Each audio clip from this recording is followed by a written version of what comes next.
샬롬 샬롬 샬롬 샬롬 샬롬. 하나님 사랑합니다. 여러분 주 안에서 사랑합니다.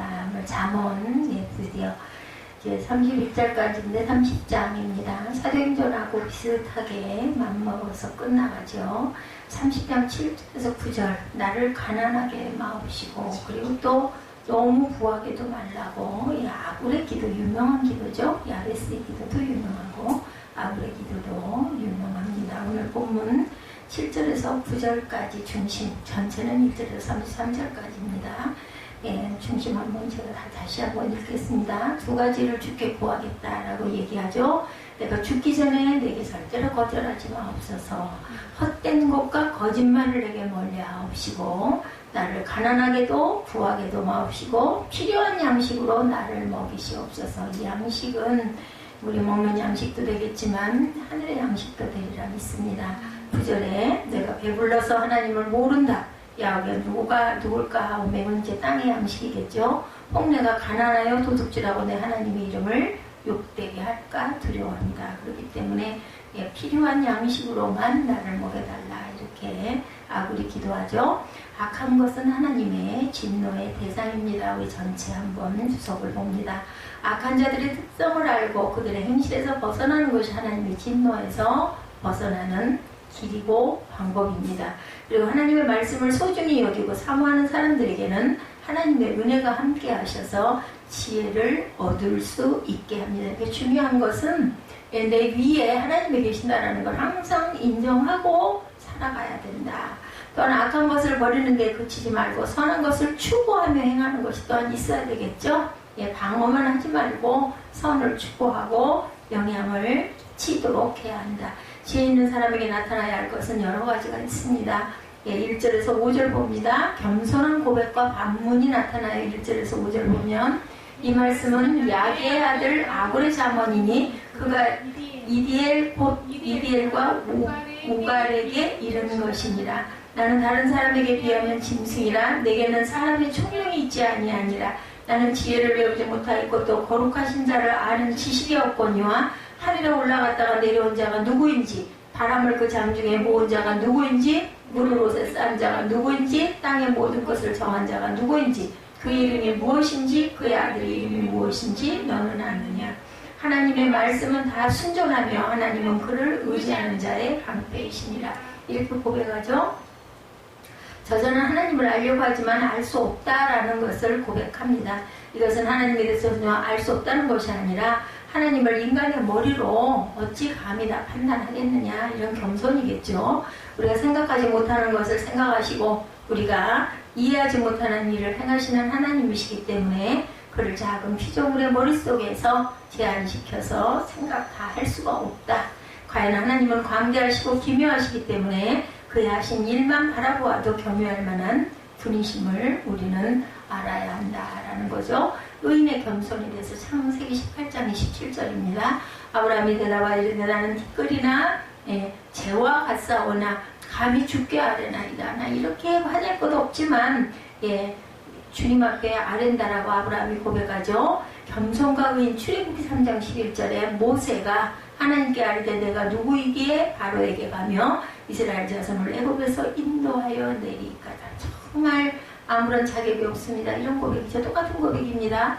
겸손, 의인의 겸손은 아브라함이 대답하여 나는 티끌이나 재와 같사오나 감히 죽게 제가 아뢰나이다.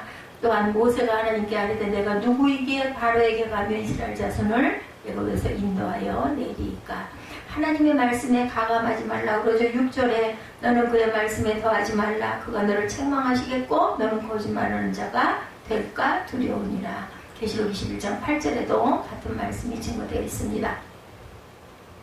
이렇게 우리가 겸손해야 되겠다. 그래서 그 말씀을 따르는 자들은 안전함과 평안함을 누리며 살게 됩니다. 우리가 들어야 할 것은 모두 말씀하시는 하나님의 말씀이죠. 근데 사람들은 하나님의 말씀을 자신의 생각과 경험으로 판단하고 해석하면서 말씀을 더하거나 의미를 퇴색시키기도 하는 게 문제다.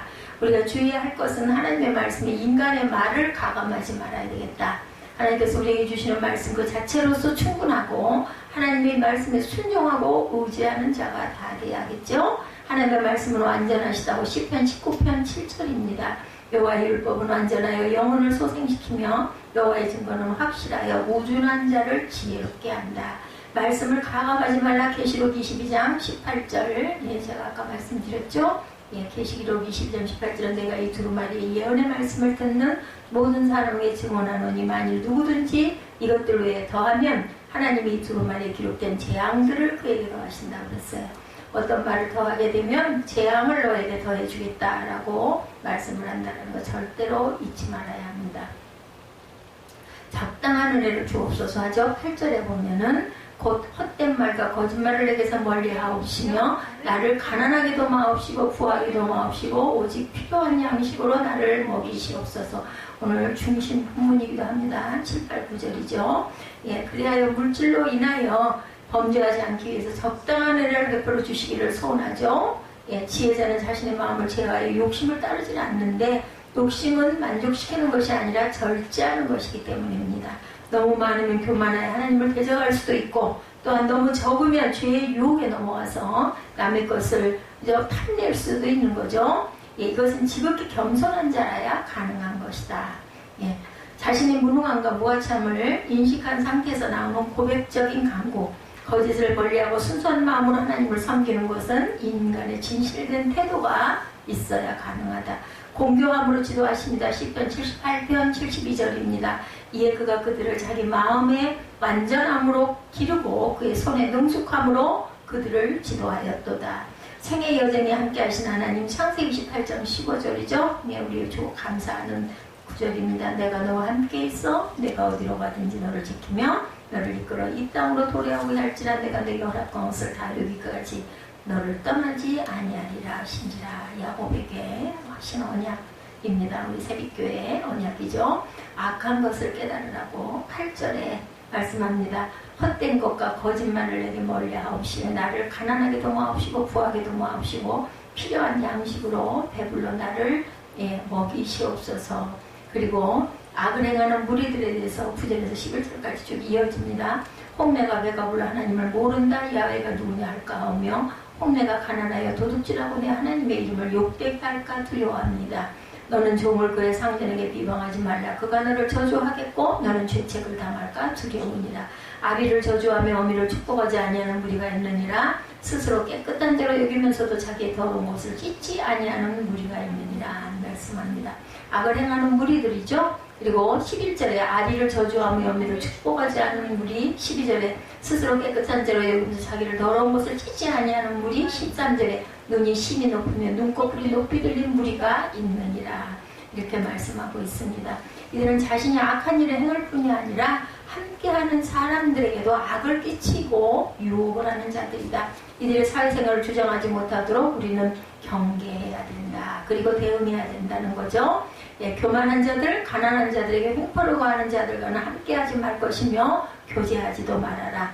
부모를 홀대하는 사악한 자들, 자신의 죄악됨을 인정하지 않고 의로운 채 하는 자들, 그죠? 모를 뿐만 아니라 오히려 자기가 옳다고 한술 덧두는 자들이 많아요. 세상에는. 이들은 자신이 악한 일을 행할 뿐 아니라 옆에 있는 사람들에게까지도 악을 끼치고 물들게 하기 때문에 그들과 마주 앉지 말아야 됩니다. 대응하고 경계해야 합니다. 악한 무리의 반역에 대해서 민수기 16장 1, 2절입니다. 레위의 증손 고핫의 손자 이스라엘의 아들 고라와 루벤 자손 엘리압의 아들 다단과 아비람과 벨렛의 아들 온이 담을 짓고 이스라엘 자손 총회에서 택함을 받은 자 곧 회중 가운데서 이름 있는 지휘관 250명과 함께 일어나서 모세를 거스린 자들입니다. 악한 무리의 반역이 일어났었죠. 한두 번이 아니죠. 이스라엘 출애굽 때 끄떡하면 이렇게 반역들을 일으켰어요. 악한 자들과 교제하지 말라. 고린도전서 신약입니다. 5장 11절. 이제 내가 너에게 쓴 것은 만일 어떤 형제라 일컫는 자가 음행하거나 탐욕을 부리거나 우상 숭배를 하거나 모욕하거나 술 취하거나 속여 빼앗거든 사귀지도 말고 그런 자와는 함께 먹지도 말라 하니라. 만족할 줄 모르는 것 15절에 말씀하죠. 14절부터 있습니다. 앞니는 장검 같고 어금니는 군도 같아서 가난한 자를 땅에서 삼키며 궁핍한 자를 사람 중에서 삼키는 무리가 있느니라. 악한 무리죠. 15절에 거머리에게는 두 딸이 있어 다오다오 하느니라. 족한 줄을 알지 못하여 족하다 하지 아니하는 것 선엇이 있다라고 말하죠. 만족을 몰라요. 계속 다오. 예, 이게 탐욕을 만족시키는 일은 불가능합니다. 만족은 자신의 마음속에서 평안이 있어야 누릴 수가 있죠. 예, 마음이 욕심에 이끌리는 사람은 평안함이 없고 계속해서 더 많은 것을 소유하려는 마음 때문에 늘 전전긍긍 불안하고 안정을 찾지 못합니다. 탐심을 만족시키기 위해서 노력하는 것은 허망할 뿐입니다. 오히려 탐심을 절제하고 조절하여서 적절한 상태에서 머무는 것이 현명합니다. 죄악의 불만족. 에스겔 16장 28절입니다. 내가 음욕이 차지 아니하여도 아수르 사람과 행음하고 그들과 행음하고도 아직도 부족하게 여겨서, 예, 죄악이 불만족해 더 하죠. 장사하는 땅 갈대아에게 심히 행음하되 아직도 족한 줄을 알지 못하느니라. 탐욕의 불만족. 전도서 5장 10절입니다. 은을 사랑하는 자는 은으로 만족하지 못하고 풍요를 사랑하는 자는 소득으로 만족하지 아니하나니 이것도 헛되다. 만족이 끝이 없어요. 악을 행하는 자취에 대해서, 예, 계속 읽습니다. 우리가 어디까지 읽었죠? 다오다오가 어디죠? 15절.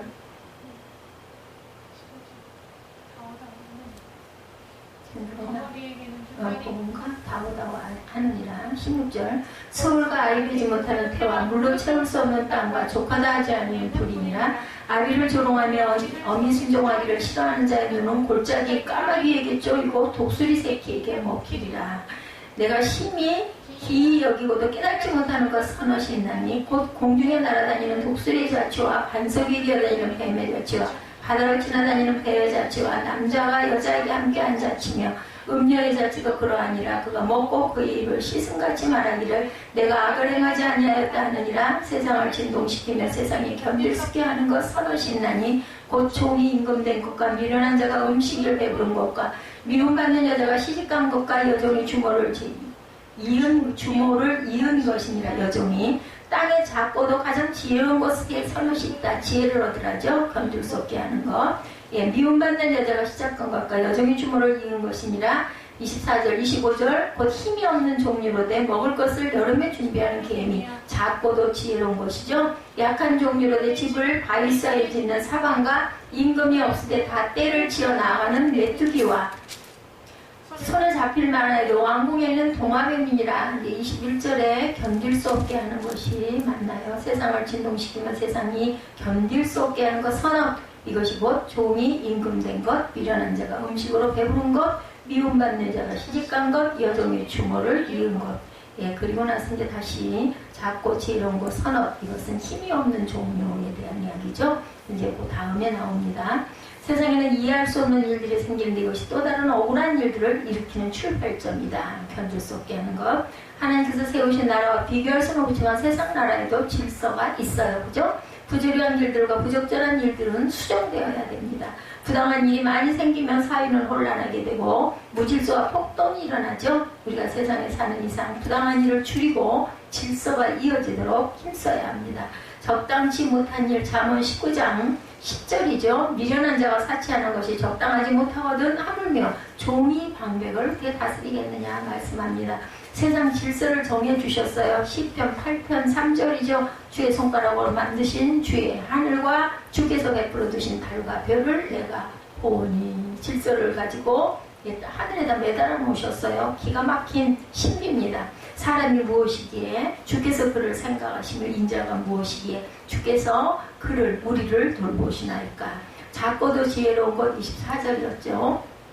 땅에 작고도 가장 지혜로운 것 선엇이 있나니 25절 곧 힘이 없는 종류로 된 먹을 것을 여름에 준비하는 개미. 약한 종류로 된 집을 바위 사이에 짓는 사반. 임금이 없을 때 때를 지어 지나가는 메뚜기와 손에 잡힐 만하여도 왕궁에 있는 도마뱀이니라 라고 말합니다.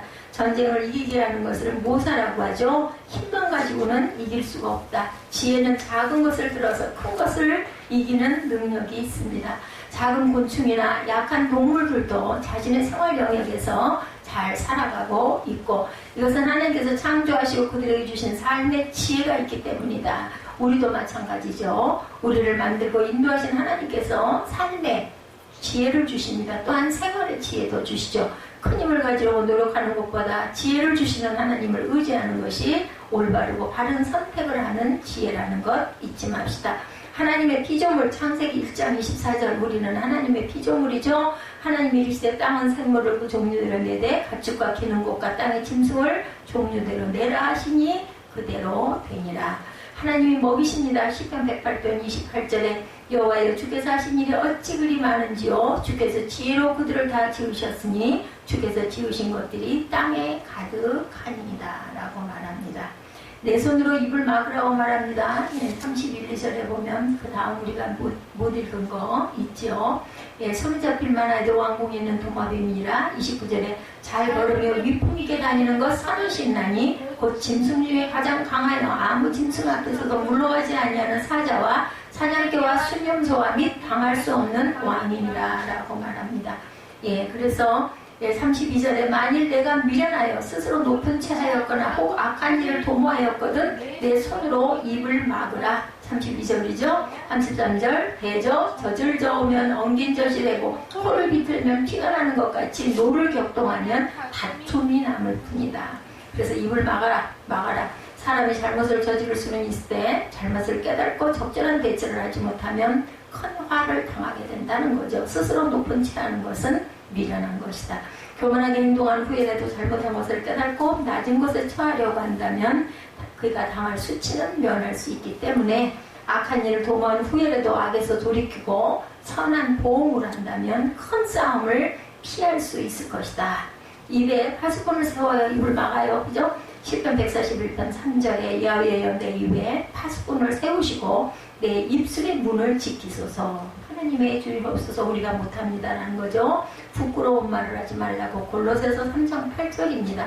이제는 내가 이 모든 것을 벗어버리라. 곧 분함과 노여움과 악의와 비방과 너희 입에 부끄러운 말이라. 우리가 입을 정말 조심해야 돼요. 그죠?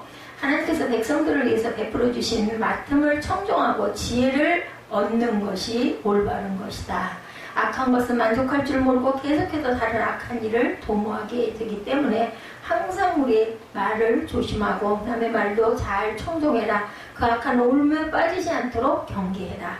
하나님께서 만드신 피조물을 바라보면서 어떻게 살아야 하는지를 발견하고, 그죠? 아까 개미도 나오고 사람도 나오고, 그죠? 작은 것들, 큰 것들 나왔습니다. 지혜를 얻어서 바른 삶을 살아가야 된다. 정말 개미가 움직이는 것은 신기막직해요. 보면, 그죠? 비가 오거나 하려고 하면 막 때를 지어가지고 무슨, 그죠? 자기 먹이를 막 끌고 가는 거, 저 어렸을 때도 많이 봤습니다. 하나님은 우리의 필요를 아시기 때문에, 우리의 필요를 아시기 때문에 그를 의지하는 자에게 적절한 은혜로 채우시고 인도하십니다. 하나님이 함께 하심은 우리의 자랑이고 기쁨이라는 것, 우리의 특권이라는 것을 잊지 마십시다. 우리가 천부가 옳은가 천빈이 옳은가 한번 생각해 보도록 하죠. 얼마 전 한국에서 천부가 옳으냐 천빈이 옳으냐에 대한 열띤 논쟁이 있었다고 합니다.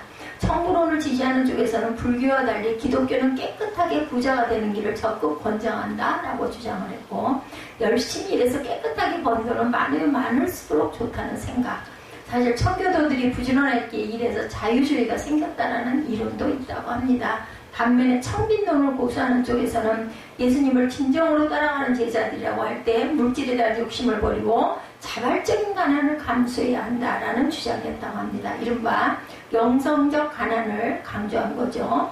천부론이라는 것은 깨끗하게 많이 벌어서 좋은 일 많이 해라 이런 것이고, 천빈은 예수님을 따르는 삶으로 스스로 청빈하게 살자 이런 것을 강조한 것인 것 같습니다. 예수님을 비롯해서 성경 기자들은 돈을 만몬으로 봤어요. 그죠? 우상. 부자에 대해서 굉장히 비판적이었다는 사실을 볼 수가 있습니다. 그런데 오늘날 그렇지 않습니다. 천부론이 오르냐 천빈론이 오르냐, 이것은 마치 닭이 먼저냐 달걀이 먼저냐 하는 문제처럼 대답하기가 쉽지가 않습니다. 제 생각에는 어디에다 초점을 두느냐가 중요할 것 같아요. 아무리 많아도, 그죠? 그것이 많은 게 그게 꼭 죄는 아니죠. 그것을 정말 잘 쓰고 가난한 사람들을 돕고 부재하고 이런 일들을 많이 하고 가면 오히려 맑고 깨끗하게 많이 가지고 많은 여유를 가지고 많은 사람들에게 돕는 일을 하는 것도 저는 좋다고 생각합니다. 예, 기회주의적이고 뭐한 입장이라고 비판할지 모르지만 어떻게 보면 두 가지가 다 옳다고도 생각이 들죠. 다시 말해서 어떤 문화와 어떤 환경 속에서 사는가에 따라서 청부론을 택할 수도 있고 청빈론을 택할 수도 있다는 거죠. 얼마 전 뭐 대학 교수들이 연봉이 얼마나 많이 받느냐는 문제가 이슈화된 적이 있었다고 그래요. 어떤 간유고 신학대학 교수님들의 초봉이 가장 높다라는 조사가 나왔다고 합니다. 예, 이러한 감리교는 그 자기 교회가 아니에요. 자신이 지었거나 이게 아니라 다 교단에 속해 있어요. 그 재산이 전부. 그 김진성 목사님 쪽도 그쪽은 장로교죠. 그쪽도 그 교단에 속해 있는 교회, 교단에서 지었기 때문에. 근데 감리교는 무조건 그래서 떠날 때도 아무런 거기에 미련이 없더라고요. 그냥 자기는 상관없어 나가기만 하면 돼. 들어가 있는 거 빼가지고 자기하고는 상관이 없어. 뭐 권리금을 얼마 받고 이런 게 없어요. 거기 전혀. 이런 사실 신문보도를 통해서 알려지자 감신 학생들 중 일부 몇 사람의 목회자들이 신학교 선생님들이 왜 그렇게 돈을 많이 받느냐라고 비판을 했다고 합니다. 이와 같은 비판을 받고 또한 놀란 분들도 있고 굉장히 그죠? 이런저런 이야기들이 많았겠죠. 미국에서 오래 사시는 어떤 분들은 자기 능력에 따라 많은 보수를 받는 것이 문제가 왜 되느냐 이렇게 얘기하는 저도 그렇습니다. 많이 벌면 많이 벌어서 많은 좋은 일을 많이 해야 되겠죠. 근데 정말 많이 벌고 많이 대접을 받는 사람들은 유혹에 그저 넘어가기가 참 쉽습니다. 자기도 모르게 굉장히 좀 자존을 많이 부리게 되죠. 예, 아주 으흠하고 어깨를 피는 경우가 많죠. 그러면서 이런저런 생각을 하다가 그냥 한국 사회는 빈부격차가 너무 크다 보니까 월급을 많이 받는 것도 사회적인 지탄이 될 수 있구나라는 생각들을 하셨다고 그래요. 미국에 사는 여러 사람들은 청구론이 옳다라고 주장을 한다고 합니다. 전형적인 자본주의 사회인 미국에서는 돈이 없이는 하루도 살 수가 없고 저는 이번에 코로나 때 새롭게 알았어요. 그런 거 전혀 몰랐어요. 병이 걸리면 죽는다라는 이야기 처음 들어보는 어떻게 미국이 그래? 그랬더니 그렇게 비싸다면서요. 그래가지고 감기만 들어도 잘못하면 죽기도 한다. 남미국이 아무리 좋은 차 좋은 집을 가지고 있다 할지라도 거기다 은행에서 대부를 받아서 살기 때문에 매달 얼마씩 갚아 나가기도 한다고 그래요. 미국은 보면. 그러다 보니까 어느 정도 기본적인 수입이 없이는 생존 자체가 불가능한 사회가 미국이라고 합니다. 그래서 능력에 따라 할 수 있으면 많은 보수를 받으려는 생각이 미국 사람들이 사는 보통 통상적인 생각들이고 뿐만 아니라 불의한 방법이 아닌 정당한 방법으로 깨끗이 부를 축적하는 것에 대해서는 누구도 트집을 잡지 않은 사회가 미국이다. 그 대신 또 청교도 정신들도 또 많이 있죠. 그래서 사회에 환원하는 분들 가지고 가는 그게 남기고 가는 죄라고 생각을 한다고 합니다. 자녀들에게는 믿음만 전수해주면 된다라는 거죠. 뿐만 아니라 불의한 방법이 아닌 정당한 방법으로 부를 축적을 해서 그것을 가지고 귀한 일에 많이 헌신하는 사람들을 오히려 칭찬하는 사회가 미국, 우리나라도 그건 마찬가지겠죠. 오히려 연봉이 높으면 높을수록 그 사람의 능력을 가늠할 수 있다는 생각이 미국 사람들의 지배적인 정신, 우리도 마찬가지일 것 같습니다. 미국과 같은 자본주의 사회에서는 돈을 많이 버느냐 적게 버느냐가 문제가 아니고 번 돈을 어떻게 쓰느냐에 훨씬 중요한 초점을 두고 있다고 합니다. 한국은 유교적인 그 선비 정신에 부를 축적하거나 이윤을 남기는데 관심 있는 상공인들의 정신보다 앞서왔기 때문에 부 자체를 어느 정도 혐오하는 분위기가 있다고 하죠. 오늘도 그럴까요? 오늘날도 공연한 자세를 가지고 자발적인 가난을 추구하는 사람들을 어찌 보면 더 존경하고 대접했었다. 어쨌거나 청부와 청빈에 대한 논쟁은 문화사회적인 배경에 따라 대답이 각각 다르겠죠. 우리의 관심은 오늘 봉독한 30장 7절에서 9절로 돌려봅니다. 가난과 부에 대한 아굴의 기도입니다. 30장은 흔히 아굴의 잠언이다 이렇게 말합니다. 아굴은 아마 잠언을 기록한 것으로 알려진 솔로몬님과 동시대 사람이었을 것이라고 저는 생각을 합니다. 유명한 시인이나 아니면 훌륭한 도덕주의자였을 것 같기도 하고 어쨌거나 아굴은 본문에서 두 가지 기도를 올리고 있죠. 첫째로는 허탄한 거짓말을 내게서 멀리하게 해달라. 그것은 우리의 기도이기도 합니다.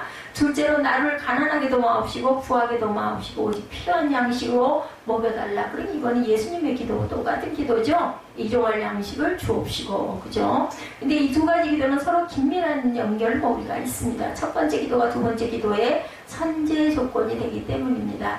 허탄한 거짓말을 내게 멀리하게 하여 주옵소서. 나를 가난하게도 마옵시고 부하게도 마옵시고 오직 필요한 양식으로 먹여 주옵소서.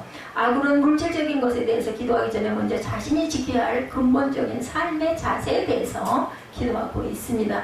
허탄, 허위로 된 모든 것을 피하는 거짓말하지 않게 해달라는 기도로 시작을 하죠. 앞으로 일생 동안 모든 거짓을 버리고 정직하고 깨끗하게 살게 해달라는 기도죠. 이것은 가난하게 살든 부유하게 살든 꼭 지켜야 될 근본적인 그죠? 우리의 그 삶의 자세입니다. 예, 남들이 볼 때 청결하게 사는 것처럼 보이는데 내면에 들어가면 그게 아닌 이중적인 삶을 사는 사람들 많습니다. 예, 그 사람은 그것을 그렇게 산다면 하나님을 기만하는 거죠. 근데 하나님은 다 보고 계시기 때문에 사람은 속일 수가 있지만 그의 양심까지 속일 수는 없습니다. 불행한 삶이 아닐 수 없죠. 나는 깨끗하고 청결하게 산다고 말하면서도 남이 안 보는 가운데서는 부를 축적한다거나 너무 호화롭게 사는 그런 모습들 정말 허위고 거짓입니다. 또한 나는 깨끗하게 돈 벌어서 부자가 되었다고 하면서도 부정한 방법으로 부자가 되었다면 그 역시 기만이고 거짓인 것이다. 아굴은 이것을 알았기 때문에 어떠한 형편에 이르더니 먼저 순수하고 정직한 삶을 살게 해달라고 기도합니다. 이것은 우리가 늘 기도하고 있는 야베스의 기도와 비슷하죠. 잠깐 볼까요? 주께서 내게 복을 주시려거든 나의 지역을 넓히시고 주의 손으로 나를 도우사 나로 환난을 벗어나 내게 근심이 없게 하옵소서. 예, 주의 손으로 나를 도우사 나로 환난을 벗어나 내게 근심이 없게 하옵소서. 예, 이건 평안의 기도입니다. 자, 또한 불행한 삶이 아닐 수 없죠. 깨끗하고 청결하고 산다고 말하면서도 남이 안 보는 가운데 몰래 부를 축적하는 정치인들이 그렇더라고요. 뒤로 보면은 뭐 어마어마한 것들을 많이 갖고 있죠. 그거 불안하지 않을까요? 겁도 날 것 같은데. 또한 나는 그게 그릇이 달라서 그런 것 같아요. 그죠? 깨끗하게 돈 벌어서 부자가 되었다고 하면서도 부정한 방법으로 부자가 되었다면 이것도 기만이고 거짓. 아굴의 기도에는 절대로 가까이 갈 수가 없다. 아굴은 이것을 알았기 때문에 어떠한 형편에 이르든지 먼저 순수하고 정직한 삶을 살게 해달라고 기도한 거죠. 이제 오늘 우리의 관심을 두 번째 기도에 둡니다. 이 기도를 자세히 보면 세 가지 내용으로 구성이 되어 있습니다. 가난하게 말게 해주옵소서. 그러죠? 제일 먼저 아굴은 하나님께 가난하지 않게 해달라고 기도합니다. 자, 예, 거짓말을 내게서 멀리하고 그 다음에 나를 가난하게 마옵시고 여기서 말하는 가난은 진짜 가난입니다. 추상적인 관념적인 그 가난이 아니고 빵 한 조각이 없어도 생존의 위협을 느끼는 극심한 가난을 말합니다. 입을 옷이 마땅치 않아서 냄새가 나는 똑같은 옷을 1년 내에 입고 다녀야 하는 그런 가난. 이런 사람들도 굉장히 구약에는 많았죠. 옷 하나 가지고 그저 일생을 입는 그런 사람들. 극심한 가난을 겪어보지 않은 사람은 가난이 얼마나 무서운 것인지를 잘 몰라요. 그죠? 그래서 눈물 먹은 빵 한 조각을 먹어보지 않은 셈은 인생을 논하지 말라 이런 말들을 많이 합니다. 사람이 살다 보면 가난은 순식간에 찾아옵니다. 잘 나가던 사업이 갑자기 부도를 만나게 되고 갑자기 법률 소송에 말려들어서 재산을 날려버리는 일이 정말 눈 깜빡할 사이에 정신 바짝 차려야 된다는 거죠. 회사에서 대량 해고를 당해서 갑자기 그죠? 명퇴라고 그러나요? 밥줄을 잃어버리는데 뭐 이 사람이 이 생각했겠냐는 거죠. 잘 나갈 때. 이렇게 아굴은 일상생활 속에서 일어날 수 있는 극심한 가난을 염두에 두고 기도를 드린 겁니다. 그 시대에는 뭐 직장인이 이런 부분의 것들을 그렇게 피부로 느끼지는 않았겠지만 그렇죠. 정말 중요한 것은 아굴이 왜 가난하지 않게 해달라고 기도하느냐 하는 이유가 중요한데 그 이유는 철저히 신앙적이고 철저한 신학적인 이유입니다. 가난이 가져오는 인간적인 고통이나 수치 때문이 아닙니다. 9절 후반절을 보면 내가 가난하여 도둑질하고 내 하나님의 이름을 욕되게 할까 두려워합니다. 이럴 수 있어요. 그죠? 예, 정말 뭐 사흘 굶어 도둑질 안 하는 자가 없다 이런 말이 있듯이 너무 배가 고파 죽을 것 같으면 뭐 보이는 게 없겠죠. 왜 가난했으면 안 되냐? 가난해서 죄 지을 염려가 있으니 우리 속담에 사흘 굶어 남의 집 밥 안 넘어가는 사람 없다는 말처럼 살기가 공공해지면 사람이 죄를 안 지을래야 안 지을 수가 없죠. 극빈 가정에서 자라난 사람이 공직에 올라가면 더 많은 부정 축제를 한다는 말이 있습니다. 지나친 가난은 확실히 죄 지을 기회를 많이 주기도 합니다.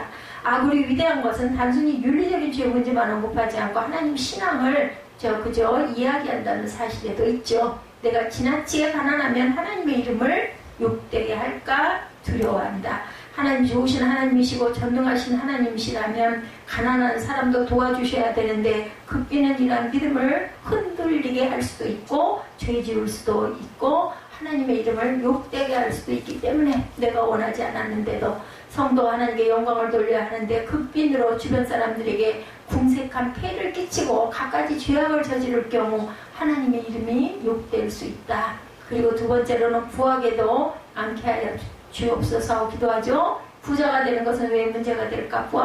너무 부하면 어떻게 돼요? 교만해지죠. 미국과 같은 자본주의 사회에서 부자가 되는 것은 대부분 사람들의 소원인데 1987년 미국 대학에 입학한 신입생 20만 명을 대상으로 설문조사를 실시한 적이 있었다고 합니다. 꽤 오래된 일이기는 하지만 한번 보죠. 75%의 학생들이 한 20몇 년 전 일이긴 하죠. 학생들이 경제적으로 넉넉한 것이 아주 중요한 인생의 목적이 된다라고 대답했다고. 지금 더 하지 않겠어요? 그리고 전체 학생의 71%가 대학에 지나간 주된 이유가 졸업한 후에 월급을 많이 받는 직장에 취직하기 위해서였다라고 대답했다고 합니다. 이렇게 물질적인 부가 중요하지만 반대국부도 또한 많지가 않은 것이 제일 무서운 것은 신앙을 버릴 수 있다는 사실을 우리가 잊지 말아야 됩니다. 자신의 경제적인 힘만 믿고 교만해지는 거죠. 하나님은 온데간데 없이 사라지고 내가 하면 돼, 내가 하면 내가 하나님이 되는 그런 경우가 너무나 많다. 그렇기 때문에 앞으로 본문 9절 전반부에서 지나친 부에 대해서 걱정하죠. 홍내가 배가 불러 하나님을 모른다. 야훼가 누구냐 할까 오며 부유해지면 믿음 없는 자 일까 말까 하고 그저 억지로 끌려다니는 자들은 이거 아주 그냥 100% 이렇게 되는 거죠. 하나님이 무슨 상관이야. 내가 잘나서 내가 이렇게 일으켰잖아. 이렇게 되는 거죠. 내가 부자 되어서 내 배가 따뜻해지면 자신의 자부심, 자존감이 높아지는 거죠. 하나님을 몰라 봅니다. 당연히 예배당의 왜가 그 시간에 귀한 시간에 자유하게 어디 푸른 녹색 필드 나가가지고 교제를 해서 발을 넓히고 사람의 안면을 더 터야지 이게 맞는 거지. 그렇게 살아가지고 어떻게 살려고 그래. 이렇게 당연한 세상적으로 보면 너무나 지당 옳은 말이죠. 거기 가가지고 뭐하게 그 귀한 시간에 피 같은 시간에 그 시간을 먹다가 갖다 길바닥에다 쏟아 이런 얘기들을 많이 합니다. 그러다 보면 영혼을 잃어버리게 됩니다. 이런 이유 때문에 예수님은 마태복음 19장 24절에서 뭐라 그래요? 약대가 바늘귀로 들어가는 것이 부자가 하나님 나라에 들어가는 것보다 쉽다. 오죽이 않는 이렇게 비유를 하셨겠냐는 거죠. 부가 분명히 좋은 것이긴 하고 편리한 것이긴 하되 우리 영혼을 위해서는 그렇지 않을 때가 너무나 많다. 맞습니다. 진정한 행복과 영혼의 건강을 위해서 해가 될 때가 있다. 그것은 저와 여러분에게도 예외가 아니죠. 그래서 예수님은 누가복음 12장 15절에도 삶과 모든 탐심은 물리치라 사람의 생명이 그 소유에 넉넉한 데 있지 않다라고 말씀하셨습니다. 어떤 사람은 돈만 있으면 안 되는 것이 없다. 물론 그래요. 표면적으로는. 근데 돈 있어도 안 되는 것 있죠. 가장 소중한 것들, 우리의 생명, 돈 있다고. 물론 돈 있으면 수술도 할 수 있고 항암 치료도 할 수 있지만 그렇다고 해서 완치되거나 그렇다고 해서 세상에서 안 죽고 그냥 살아있는 것은 아니에요. 하나님이 생사 여탈권을 쥐고 계신 것이죠. 고생은 고생대로 죽도록 하고 그리고 결국은 떠나는 경우도 우리가 모르지만 얼마나 많은지 모릅니다. 돈으로 살 수 없는 것들이 너무나 많죠. 공기도 돈으로 살 수가 없습니다. 햇빛도 돈으로 살 수가 없어요. 창문을 열어놓고 에어컨을 틀면 얼마나 시원한지 몰라요. 바람이 통하니까. 그래서 아이들 학교 요즘에는 창문 열어놓고 에어컨 튼다고 와 시원하겠다. 느낌이 달라요. 선풍기도 마찬가지입니다. 창을 열어놓고 더울 때도 창을 좀 열고 틀면은 뒤에서 들어오는 공기하고 받아가지고 더운 공기도 있지만 서늘하고 시원하게 느껴지더라고요. 참 자연처럼 좋은 건 없습니다. 이 세상에는 돈으로 살 수 없는 것들이 너무나 많죠. 이런 얘기 많이 하는데 광고가 많았죠. 돈으로 침대는 살 수 있지만 단잠은 살 수가 없다. 책은 살 수 있지만 명석한 두뇌는 살 수 없다. 음식은 살 수 있지만 식욕은 살 수 없다. 화려한 장신구는 살 수 있지만 아름다움은 살 수가 없다. 집은 살 수 있지만 행복한 가정은 스위트홈은 살 수가 없다. 사람들은 살 수 있지만 진정한 친구는 살 수가 없다. 약은 살 수 있지만 건강은 살 수 없다. 오락은 살 수 있지만 행복은, 물어보세요. 가서 행복은 살 수 없다. 행복할까요? 종교는 살 수 있지만 구원은 살 수 없다. 장식용 십자가는 살 수 있지만 구세주는 살 수 없다. 좋은 삶은 살 수 있지만 영생은 살 수가 없습니다. 뒤에 있는 것들은 정말 가장 중요한 것들인데 세상에 살아가는 사람 별로 필요가 없다는 거죠. 세계 어느 곳이라도 갈 수 있는 여권은 살 수 있지만 무엇은 살 수 없을까요? 천국 가는 티켓은 당연히 살 수가 없습니다. 예, 아굴은 바로 이것을 알았기 때문에 지나친 부를 바라지 않았던 거죠. 아주 지혜로운 거죠. 오늘날 같으면은 성경이 있기 때문에, 그죠? 이런 기도를 할 수가 있지만, 그땐 정말 성경도 제대로 갖춰지지 않았을 때, 아굴은 이러한 자문의 기도를 올렸다는 것은 영적으로 하나님께 얼마나 충만한 은혜를 받았는지를 우리가 알게 되죠. 예, 꼭 필요한 양식만 허락해 주옵소서. 지나치게 가난한 길을 원치 않았습니다. 왜? 하나님의 영광을 가릴까봐. 지나치게 부한 길도 두려워했습니다. 내가 하나님을 멀리할까봐. 그렇다면 이제 아굴에게 남겨진 한 가지 대안은 꼭 필요한 양식으로 나를 먹여달라고, 살아갈 만큼만. 그래서 예수님의 기도, 일용할 양식을 주옵시고, 다시 말해서 자기에게 할당된 몫으로 족하겠다라는 거죠. 언제처럼? 출애굽 때, 그죠? 하늘에서 만나주셨을 때처럼 굶어서 죽은 사람은 없었어요. 그때 내려주셨기 때문에. 그걸 비축할 필요도 없었어요. 다 벌레가 되어버렸기 때문에. 그게 우리에게 주시는 귀한 교훈이기도 합니다. 예, 오직 필요한 양식으로 나를 먹여달라. 자기에게 할당된 몫으로 나는 만족하겠습니다. 지혜로운 기도입니다. 러시아 대문호 톨스토이는 유명한 단편 소설을 썼는데, 인간은 도대체 얼마만큼의 땅이 필요한가라는 소설, How much land does a man need? 그죠? 이런 소설 제목. 도무지 만족을 모르는 부자한 사람이 있었는데, 자기가 가지고 있는 땅도 엄청났지만 더 많은 땅을 얻을 수 있는 기회가 찾아왔다고 합니다.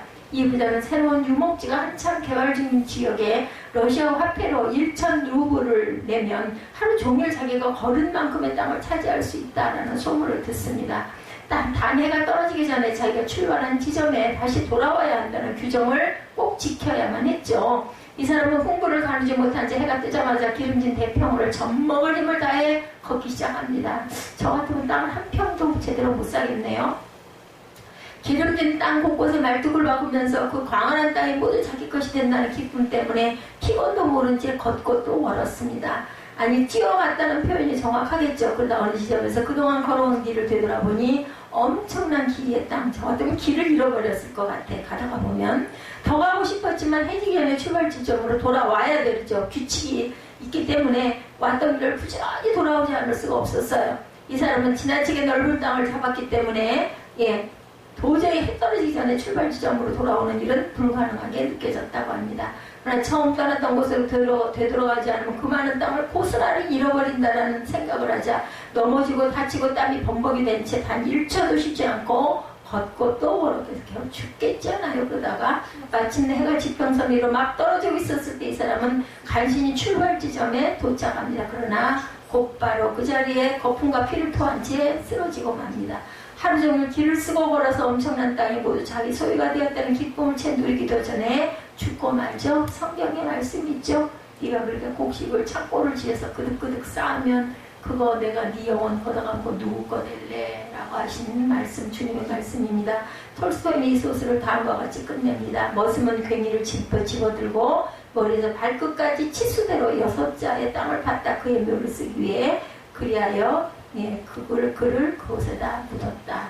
이 부자에게 필요한 것은 겨우 6피트에 쓰는 족한 땅, 그죠? 우리 하나가 들어갈, 요즘에 하나 들어갈 땅 평수가 없죠. 거의 화장들을 많이 하기 때문에 조그만한 거기 그 납골당에 조그만한 고창, 그것도 그 사용료를 내는 거기에 내 사진이 하나 붙어 있고, 그게 언제까지나 가겠습니까? 저는 그게 또 그렇게 마음이 아파요. 처음에는 그렇게 하겠지만 나중에는 누가 그걸 꼭 들여다보겠어요. 아굴은 이와 같은 맹점을 정확하게 깨뜨려 볼 줄 아는 현자였다. 그리하여 지나치게 가난하지도 지나치게 부하지도 않게 해달라고 하나님께 기도했고, 자기가 생활하기 필요한 양식만 허락해달라고 기도했던 것이다. 그래서 우리가 어떤 그죠? 기도하고 나서 우리가 부족하기 때문에 주기도문을 꼭 끝에 하죠. 예, 하나님께서 우리에게 주님께서 주신 아주 귀한 기도입니다. 우리의 무력이나 우리의 기도가 될지 모르기 때문에 주기도문을 하죠. 모자람의 충만을 향해서 아구의 기도는 매우 또한 중요합니다. 인간이 어떤 자세로 세상을 살아가야 하는가 기본적인 철학을 제시하고 있습니다. 할 수 있으면 순수하고 정직하게 사는 것이 좋죠. 너무 가난해서도 너무 부하여서 너무 가난하면 사람들에게 무시당하고 질지당하기도 하고 나이가 먹을수록 그런 부분은 굉장히 자격지심으로 돌아옵니다. 극단적인 가난과 극단적인 부는 신앙생활에도 해가 될 수 있습니다. 플라톤은 행복의 조건으로 5가지를 제시합니다. 첫째, 생활하기에 조금 부족한 듯한 재산. 둘째, 사람들이 칭찬하기에는 조금 떨어지는 영모. 셋째, 자신이 자만하고 있는 것을 사람들이 절반 정도밖에 알아주지 않는 명예. 넷째, 겨루어서 한 사람에게는 이기고 두 사람에게는 질 정도의 체력. 다섯째, 연설을 했을 때 청중의 절반 정도는 박수를 치지 않는 말솜씨. 이 정도가 되면은 겸손하지 않겠느냐 이 얘기인 것 같습니다. 플라톤이 제시한 5가지 조건은 전부 다 조금은 부족하고 모자란 상태. 그래서 어디 단체나 학교에서 조금 튀면은 미움받죠? 그죠? 좀 넘치면 약간 모자란 듯한 삶, 여기 행복의 비결이 있는지도 모릅니다. 그때 노력하게 되겠죠? 땀 흘려서. 현대인들은 도에 넘치는 부와 소유욕, 분수에 넘치는 명예욕에 사로잡혀 있습니다. 그러므로 다른 사람보다 훨씬 더 많이 가졌으면서도 불만족이 많아지죠. 감사를 모릅니다. 항상 불행감을 느낍니다. 이것은 정말 불행한 일이에요. 평강은 없어요. 그죠? 이와 같은 시대에 약간 모자라게 사는 것이 더 충만한 삶이 됨을 믿으십시다. 조금 부족하게 살면서 하나님께 영광을 돌리는 것이 넉넉하게 살면서 하나님을 부인하는 것보다 축복입니다. 여기에 저와 여러분들 하나님께 영광을 돌리는 감사와 기쁨으로 우리가 소망으로 하나님께 찬양하십시다. 결단합니다.